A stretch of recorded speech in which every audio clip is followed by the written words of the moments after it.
Welcome back to the show, everybody. Let's look at the numbers while we run the headlines here. We got news from Kraken CEO Jamie Dimon's in the news. Gasparino and Fox on the ETH SEC disposition. We're going to look at it. Breakdown of Brad Garlinghouse on mainnet stage. You're going to want every single bit of it. So much went on in that. And we got an update from Jim Filan on the Amici Cure. Somebody roll that beautiful intro.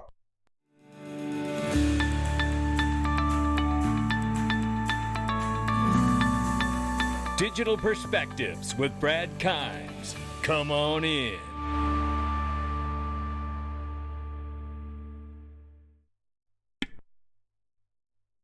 Welcome back to the show, everybody. You can follow us on TikTok, YouTube, Twitter, and Facebook. $970 billion market cap for crypto, ladies and gentlemen. Good morning. Shout out to Coin Paprika. Download that app, ladies and gentlemen. Bitcoin right now, 19,200 plus. Ethereum just over 1,300 bucks. XRP now at the number 6 spot is at 43 cents this morning. We are up 29.1% on the 7-day. Holy moly. Good morning, everybody. If you haven't done it, XRP can be bought and attained at a place like Uphold. I love working with them, but I love being a customer for forever, it feels like now. And I love using Uphold. It's so easy to use. I even purchase private equity through Uphold at times. That's how amazing that platform is. We'll get into that later. But 0% trading fees, 0% withdrawals, and 0% deposit fees. Click the link underneath the video, ladies and gentlemen. Jesse Powell from Kraken is stepping down.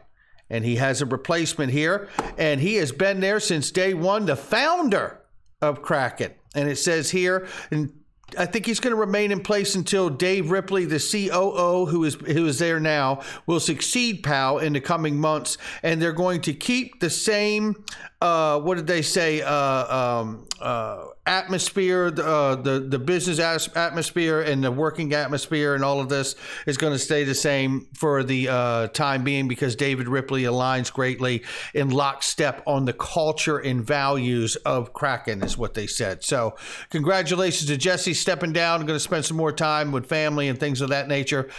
Lord knows he's been at it a long time. Originally on the Ripple board member back in the day, if you remember. This is Jamie Dimon.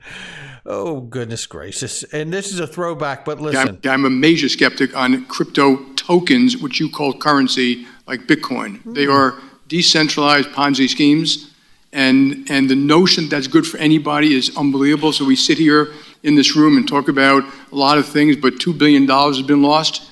Every year, $30 billion of ransomware, AML, sex trafficking, stealing. It's dangerous. Yeah, it's dangerous, all right. And if anybody should know, it's this guy. Because the funny part about all of this is Jamie Dimon from JP Morgan gets caught at their business manipulating the metals in the U.S. Treasury markets into the tune of billions of dollars. And he's calling crypto a Ponzi scheme. Now, I agree that there are many different things out here that, in fact, are Ponzi schemes and have no real use case other than to take money from people. You know, that goes on every day in the world, right? But they have the JPM coin. They have an entire division where they're building out for digital assets and crypto. So I would imagine that the JPM coin is okay. Isn't it, Jamie? You know, if anybody should know a Ponzi scheme, it'd be this guy, wouldn't it? May want to listen to him. Who knows? This right here snuck in yesterday. Shout out to Tim for this. This is Charles Gasparino and Liz Clayman covering Ethereum now in the crosshairs of the SEC because they're moving to proof of stake from proof of work. What in the world? What a mess. I tell you, Jay Clayton, because this goes all the way back to Jay Clayton, William Hinman, and certainly Gary Gensler should never be allowed to work in an appointed office ever again.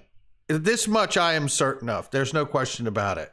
Security or not, whether it should be registered, whether the heads of Ethereum, the blockchain, and the people that issue the Ether crypto coin, whether they fall into the same bucket of what that the guys at Ripple did by not registering XRP. So we're getting some daylight on that. I don't want to say that this is proof positive that the SEC is bringing a case against Ethereum, which would be a huge case. They're the second largest crypto out there, but there was a a filing yesterday against a crypto influencer.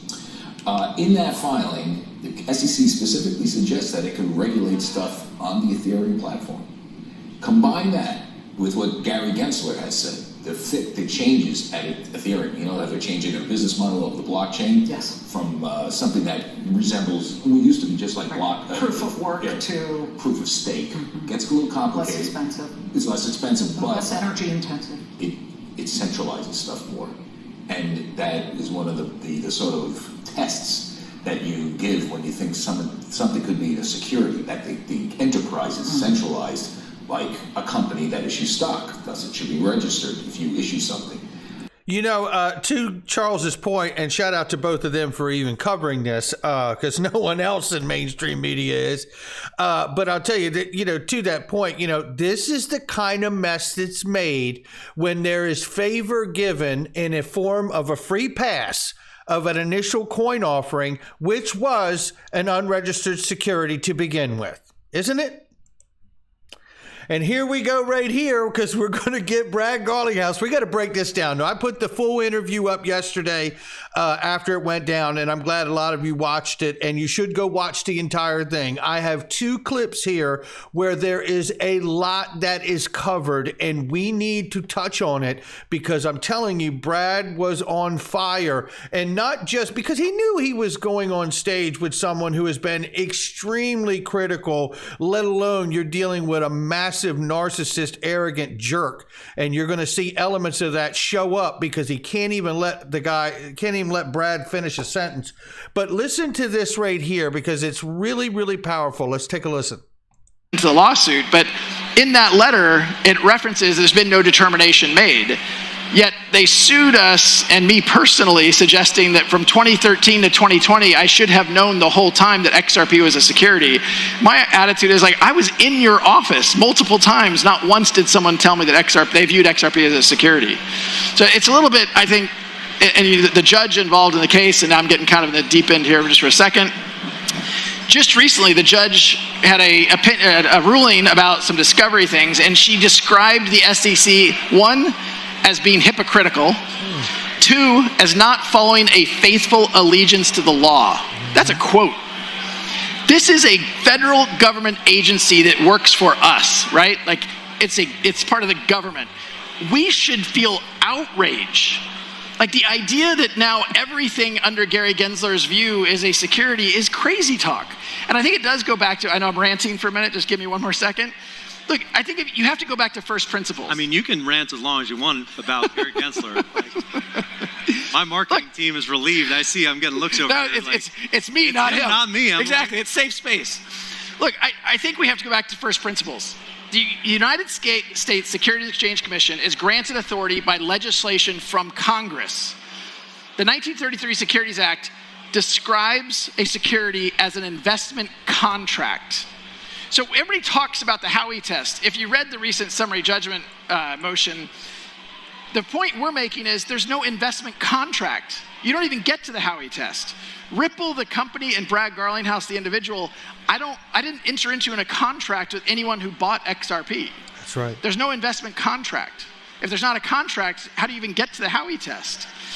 So look, I do think the SEC has kind of gone cuckoo for Cocoa Puffs, and I do think in some positive way, it's catalyzing all of us to write to our legislatures, to donate to people we want to get elected, and I think the pendulum may swing in a little bit of a smackdown to the SEC. I think that's what folks are hoping for. One question I want to pose, because you brought up consensus.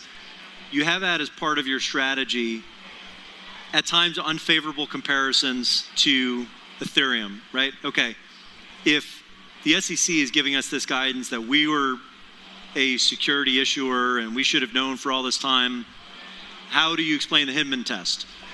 But the Hinman test, which, just so everyone's on the same page, Hinman gave a speech saying that decentralization was a measure of whether or not something is security. Yes. That's not what the law says.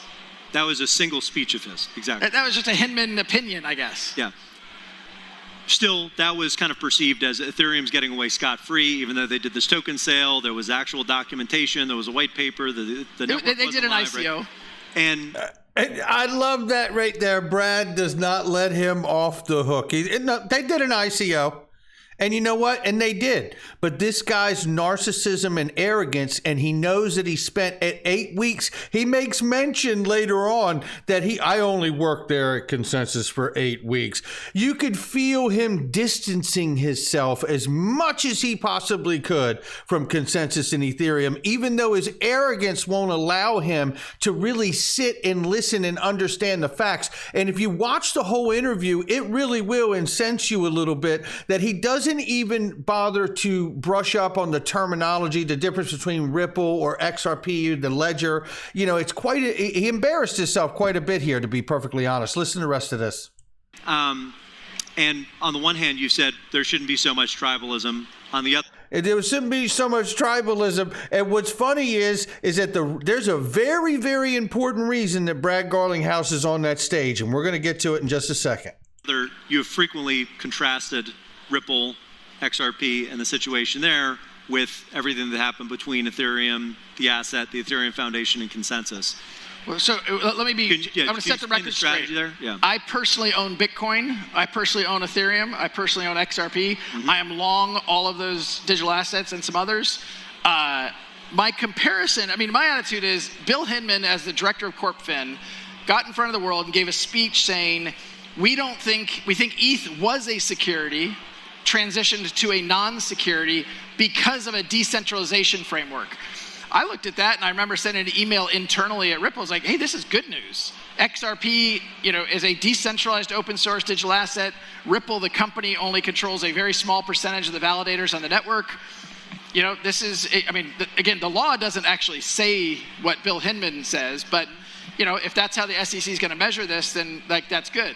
So my drawing the contrast is simply, why would the SEC, why would a government entity, when XRP at the time that the SEC started their investigation was the second most valuable asset, why would they be picking winners and losers? It's just not the role of a government. Not a capitalistic, not a democracy government. There's other governments around the world that might be in that business, but. And now, of course, apparently Ethereum is going back to not sufficiently decentralized because of the merge. Well, the cuckoo for Cocoa Puffs is kind of like, how in the world can they say, because it went from proof of work to proof of stake, now all of a sudden it went back to being a security? Mm-hmm. It makes perfect sense to me. Yeah. It actually makes perfect sense to me because it was a security to begin with. That's why we have a problem here today with that, right? Because the truth and facts matter, as Brad Garlinghouse said, and they do matter. And I want you to listen to this clip. And I want you to know that this reminded me of Brad being on that stage with Ryan Selkis. Tells me, and it reminded me of something Digital Asset Investor said a while ago, and we actually used it in the film Kryptonaires, and you should go watch it at cryptoperformance.io for free with just an email. And it is so relevant to where we are in this moment. I encourage you to go watch that movie. It was Digital Asset Investor that said back in the day, first they ignore you, then they laugh at you, then they fight you, then you win.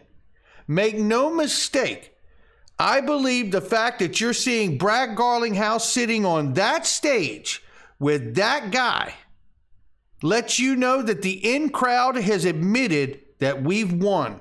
And not only have we won, but they need Ripple's help because they've got the coffers to fight an agency like the SEC. And now they feel the heat too.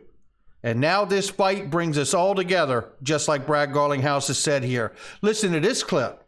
X's and O's of the lawsuit itself. You mentioned you've spent $100 million pushing this, more than that. Yeah, and who else has got the money to do that, buddy? Not you. I'm sure XRP sales helped fund that. So it's a public good at this point that the decentralized community has funded. So let me be clear about. Yeah, let's be clear about it, because what Ryan Selkis just tried to do there was to set up what he believes to be accurate, is that Ripple gained vantage off of selling to retail, making money off of retail, which is not the case. And Brad's about to straighten that out right now. About that, because again, I think facts matter. Yeah, they do. Ripple only sells XRP to customers who are sending cross-border payments using our product on-demand liquidity. Fair enough. Yeah, you're damn right it's fair enough, Ryan. And you should have had those facts together before you sat your ass on that stage. That's fair enough, isn't it? That really is the truth. Now, keep that in mind, because listen what Brad's about to tell you now. They only sell XRP to on-demand liquidity affiliated partners or participants. That will then get distributed in the ecosystem, and then many of the folks are not necessarily affiliated with Ripple, and they'll get traded on third-party exchanges. No, that isn't correct. And stop interrupting Brad and listen to what he says here.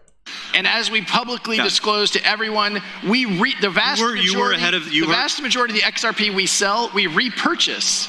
Yeah. Uh-oh. So now we're back to what we covered a month or two, about 2 months ago? I'm asking the question again, ladies and gentlemen. Ripple only sells to on-demand liquidity affiliated participant partners.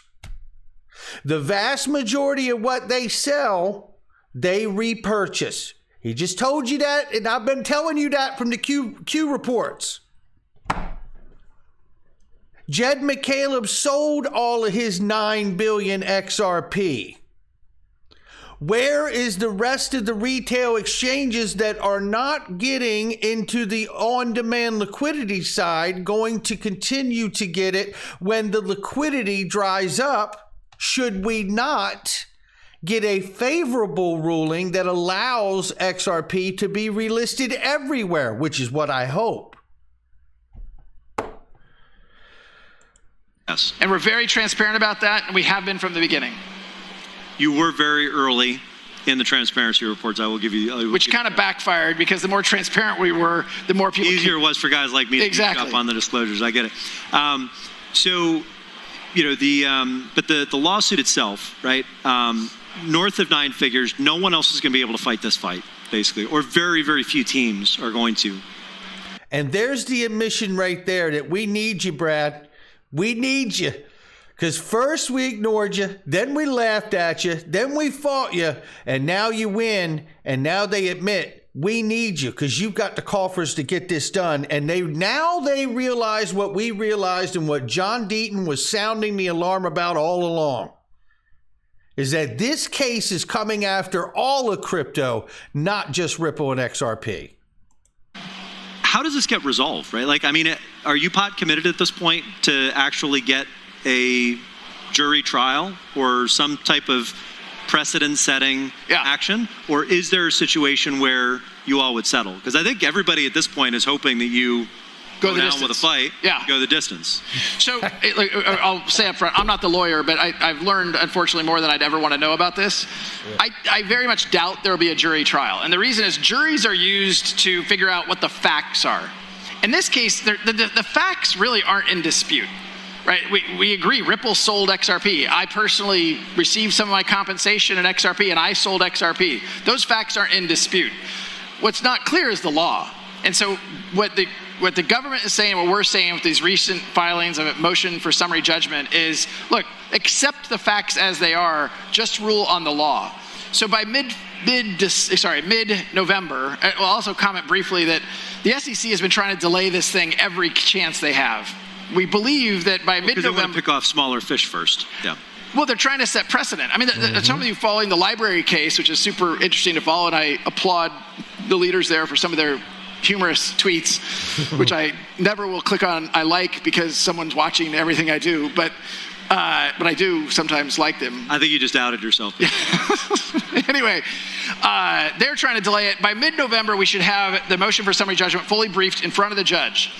Then the question is, how long does the judge take to make a ruling? We don't know.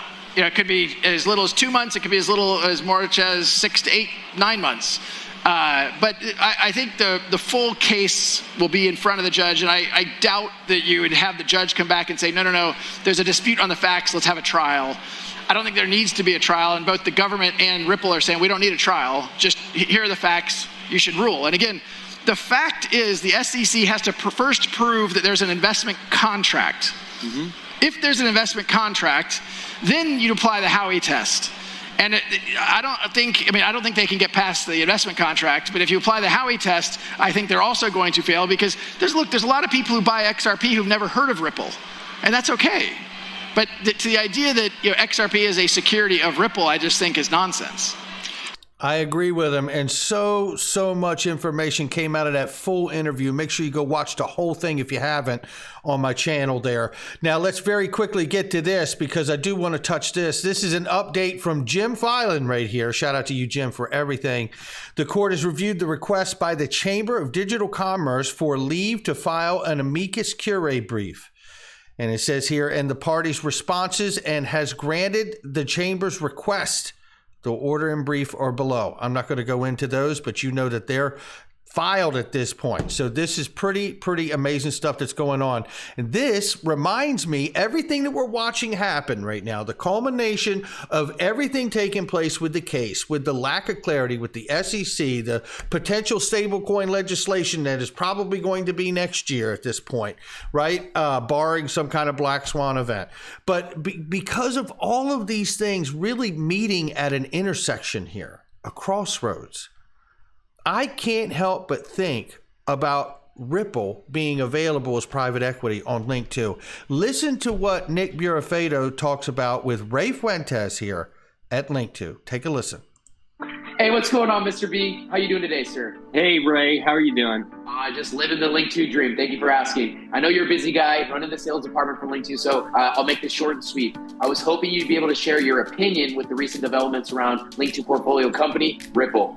It's a great question, Ray. It's an exciting time to be a Ripple investor. It's an exciting time for a lot of people out here. We've got Ripple and the SEC have both filed for summary judgment with Judge Torres. We expect, based on what the lawyers tell us, that between 30 and 90 days, it sounds like from now, we'll probably see a ruling from her. We really hope that the Ripple case ends at this point. A lot of people waited a long time, and we're all ready for this thing to be over. Nick, how do you see this announcement affecting Link2 and our members? It's another great question, Ray. What we're finding is that internally, first of all, we're really getting geared up as far as to source Ripple shares because we don't know when this window is going to close for us. If this case gets settled, if it gets finished in summary judgment, we know that our ability to source Ripple shares is coming to an end. At some point, they're going to just close the window completely. So we want our members to have the ability to get shares should they want to increase their portfolios, or for people that haven't been able to buy shares yet, it's probably time for them to get in. The other challenge is the deals that we already have made that are getting ready to close, they are more expensive. So the cost of Ripple private equity is going up from this point forward. So what we're telling people is, if you want to increase your portfolio, do it now, don't wait. And then the last thing that I would say is, with the value of XRP increasing over the last few days, we've had more and more members using their Uphold wallets to buy Ripple shares using XRP, which is a use case of XRP that we really enjoy here at Link2.